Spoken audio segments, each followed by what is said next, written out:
Hello everyone, अब हम पढ़ेंगे internal structure of normal root, tap root कह लो, एनाटॉमी कह लो। तो एनाटॉमी पढ़ने जा रहे हैं यहाँ पर। मैं आपको एक बात ना क्लियर कर देती हूँ, एनाटॉमी ना ध्यान से पढ़ो, क्योंकि अगर आप रूट की एनाटॉमी पढ़ोगे ना तो बाकी जितने भी प्लांट्स आएंगे ना जिम्नोस्पर्म में या एंजियोस्पर्म में, उनकी एनाटॉमी रूट की सेम आएगी। स्टेम की एनाटॉमी अच्छे से पढ़ोगे तो जिम्नोस्पर्म में जितने भी प्लांट्स और एंजियोस्पर्म में जितने भी प्लांट्स आएंगे उन सब की स्टेम की एनाटॉमी सेम होगी। उसी तरह से लीफ, एक लीफ की एनाटॉमी पढ़ोगे बाकी में सेम आएंगी। बस फिर थोड़ा थोड़ा मॉडिफिकेशन आता है, उस पर ज़्यादा फोकस करना है। बाकी सब में सेम होता है। एक रूट के नॉट में ढंग से पढ़ोगे तो बाकी जितने में भी रूट्स आएंगे उनकी सेम होगी। लीफ की पढ़ोगे उसमें भी सेम, ठीक है। स्टेम की पढ़ोगे उसमें भी सेम होगी, बस थोड़ी बहुत मॉडिफिकेशन आएगी। तो इसको ना पहले फर्स्ट टाइम लर्निंग में ही समझ लेना, सो दैट आपको बाद में ज़्यादा टाइम आपका वेस्ट ना हो इन चीज़ों में, आप बाकी चीज़ें भी अच्छे से कर पाओ, ठीक है। सो अब हम देखते हैं internal structure of normal root. तो जैसा कि मैंने कहा, बिल्कुल एंजियोस्पर्म सेम ही होता है, जैसा एंजियोस्पर्म का होता है वैसे ही इसका भी होता है, ठीक है। डाइकोटिलेडोन एंजियोस्पर्म का, ठीक है। इसलिए मैं कह रही हूँ ना ध्यान से करो।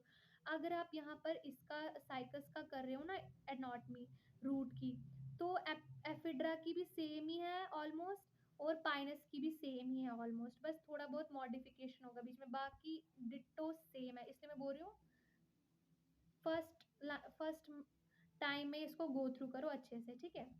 तो अब स्टार्ट करते हैं। जो फर्स्ट लेयर होती है उसको बोलते हैं एपिडर्मिस। क्या बोलते हैं? एपिडर्मिस। एपिडर्मिस भी लिखा होगा, एपिब्लेमा भी लिखा होगा, एक्सोडर्मिस भी लिखा होगा। दोनों तीनों सेम ही नाम है, कोई डिफरेंस नहीं है, तीनों को हम ये इसी नाम से कहते हैं। एपिडर्मिस भी, एपिब्लेमा भी और एक्सोडर्मिस भी। ये सिंगल लेयर होती है और सबसे आउटर मोस्ट लेयर होती है, और इसी की कुछ सेल्स जो है वो रूट हेयर बनाती है। अब आपको पता चला रूट हेयर कैसे बनता है। जो इसकी जो सेल्स है, एपिब्लेमा कह लो, एपिडर्मिस कह लो, एक्सोडर्मिस कह लो, इसी की कुछ सेल्स जो है वो मॉडिफाइड हो जाती है और क्या बनाती है? Root hair. और रूट हेयर का काम क्या है? वाटर और मिनरल को एब्जॉर्ब करना।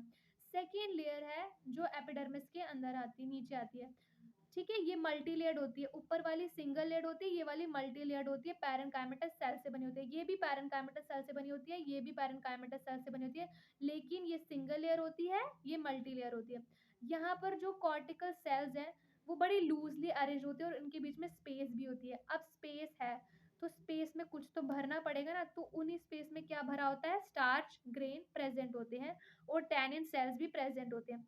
क्यों? क्योंकि जो सेल्स है, कॉर्टिकल सेल्स है, उनके बीच में स्पेस है। अब स्पेस को भरना पड़ेगा, तो किससे भरते हैं यहाँ पे? स्टार्च ग्रेन से और टैनिन सेल से। अब जो तीसरी लेयर आती है एंडोडर्मिस की, आप इसको ऐसे याद रखना है, ऐसी ऐसी means epidermis, E for epidermis, C for cortex, A से एंडोडर्मिस। एंडोडर्मिस अगेन से सिंगल लेयर्ड होती है, बैरल शेप्ड होती है एंडोडर्मल सेल्स की, और यहाँ पर इसके बाद प्रोमिनेंट कैस्पेरियन स्ट्रिप्स और थिकनिंग्स होती है। चौथा है पेरिसाइकल, मल्टी लेयर्ड होती है, ठीक है, और इसमें भी बहुत सारे स्टार्च ग्रेन्स होते हैं, ठीक है। और इसमें क्या लोकेटेड होता है? इसके पेरिसाइकल के सेंटर में स्टील लोकेटेड होता है। तो आपको पता चल गया। देखो, एपिडर्मिस जो है सिंगल लेयर्ड है, कॉर्टेक्स जो है मल्टी लेयर्ड है, एंडोडर्मिस जो है सिंगल लेयर्ड है, और पेरिसाइकल अगेन जो है मल्टी लेयर्ड है। अब बात करते हैं वैस्क्यूलेचर की, ठीक है। यहाँ पर लिखा है कि जो वैस्क्यूलेचर है ये डायआर्क और टेट्राआर्क होती है। मैं आपको सिंपल से बता दूं, एक्सार्च और एंडार्च अगर किसी को नहीं पता है तो मैं बता देती हूँ। एक्सार्च और एंडार्च को जानने से पहले हमें पता होना चाहिए प्रोटोजाइलम और मेटाजाइलम क्या होता है। जो प्रोटोजाइलम है, जो सबसे पहले जाइलम बना वो, और मेटाजाइलम जो बाद में बनता है। प्रोटोजाइलम जो है बहुत छोटे सेल्स होते हैं और मेटाजाइलम की सेल्स जो बड़ी बड़ी बड़ी सेल्स होती हैं, ठीक है, एज कम्पेयर टू प्रोटोजाइलम। अब एक्सार्च कंडीशन क्या होती है? जब एक्स मतलब बाहर, मतलब जब प्रोटोजाइलम जो है बाहर की तरफ हो, यानी पेरीफेरी की तरफ, और मेटाजाइलम जो है वो सेंटर की तरफ हो। अब जो एक्सार्च है वो basis of number of xylem bundle के कितने नंबर है उसके बेस पे जो एक्सार्च है वो नंबर में डिफरेंशिएट होता है। जैसे यहाँ पे लिखा है ना डायर, डायर का मतलब है यहाँ पर 2 जाइलम के बंडल होंगे।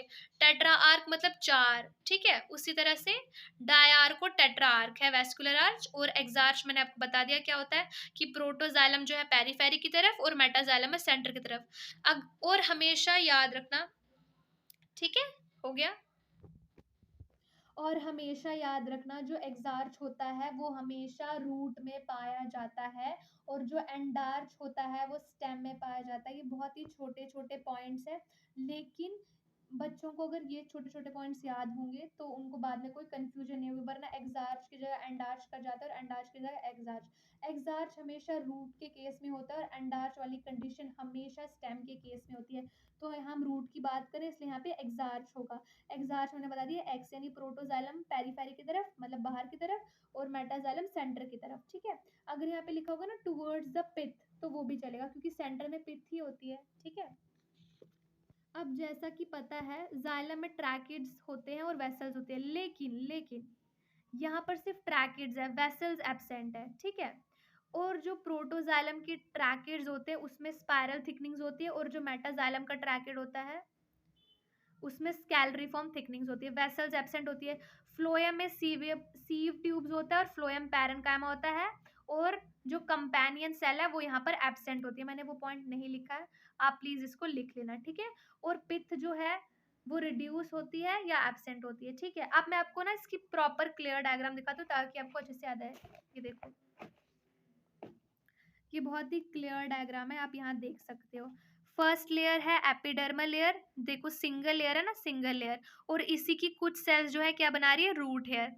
इसी एपिडर्मिस को हम एपिब्लेमा भी कहते हैं और एक्सोडर्मिस भी कहते हैं। नेक्स्ट लेयर है कॉर्टेक्स की, कॉर्टेक्स की लेयर है जो मल्टी लेयर्ड होती है, ठीक है। और क्या बताया था मैंने कॉर्टेक्स के बारे में, बताया था कुछ और। कॉर्टेक्स देखो बीच बीच में ना थोड़ी थोड़ी स्पेस है ना, उन्हीं स्पेस के बीच में क्या होता है, टैनिन सेल्स प्रेजेंट होती है, और क्या प्रेजेंट होती है, स्टार्च ग्रेन्स प्रेजेंट होती है। लेकिन यहाँ पे उतनी अच्छी तरीके से स्पेस दिखाया नहीं गया, लेकिन स्पेस होती है यहाँ पे, ठीक है। उसके बाद जो है थर्ड लेयर आती है हमारी एंडोडर्मिस की। ये भी जो है ये सिंगल लेयर्ड होती है, ठीक है, ये सिंगल लेयर्ड होती है, और इसमें क्या होते हैं, प्रोमिनेंट कैस्पेरियन थिकनिंग्स होती है, ठीक है। उसके बाद जो है पेरिसाइकिल, अगेन ये मल्टी लेयर्ड होती है, और इसके बीच में क्या होता है, स्टील होता है, और इसमें भी स्टार्च ग्रेन प्रेजेंट होता है।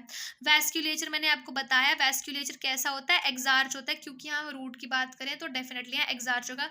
और डायआर्क से कैसा आर्क होता है, टेट्रा आर्क, ठीक है। तो प्रोटोजाइलम मैंने बताया जो सबसे पहले जाइलम बनता है, मेटाजाइलम जो बाद में बनता है। प्रोटोजाइलम की सेल्स छोटी होती है, देखो ये छोटी छोटी सेल्स है ना, देखो ये जो ना ये छोटी सी सेल्स, ये छोटी सी सेल्स है प्रोटोजाइलम, ये बड़ी बड़ी सेल्स है मेटाजाइलम, ठीक है। और ये जो बीच में क्या होता है हमारा, बीच में पिथ होता है, ये हो भी सकता है ये रिड्यूस फॉर्म में होता है या एब्सेंट फॉर्म में होता है, ठीक है। और ये जो है रूट है, तो आप अच्छे से एक बार स्क्रीनशॉट ले लो इसका, ठीक है। तो इसके बाद जो है मैं पढ़ाने जाऊंगी anatomy of root of Pinus. और मैं आपको बता रही हूँ मैं अभी सेकेंडरी ग्रोथ नहीं पढ़ा रही हूँ, सेकेंडरी ग्रोथ जो है वो मैं आपको एक साथ पढ़ाऊंगी, ठीक है। सॉरी, इसके बाद मैं पाइनस नहीं पढ़ाने जा रही, इसके बाद मैं पढ़ाने जा रही हूँ कोरोलाइड रूट, ठीक है। कोरोलाइड रूट की एनाटॉमी पढ़ाऊंगी, ठीक है।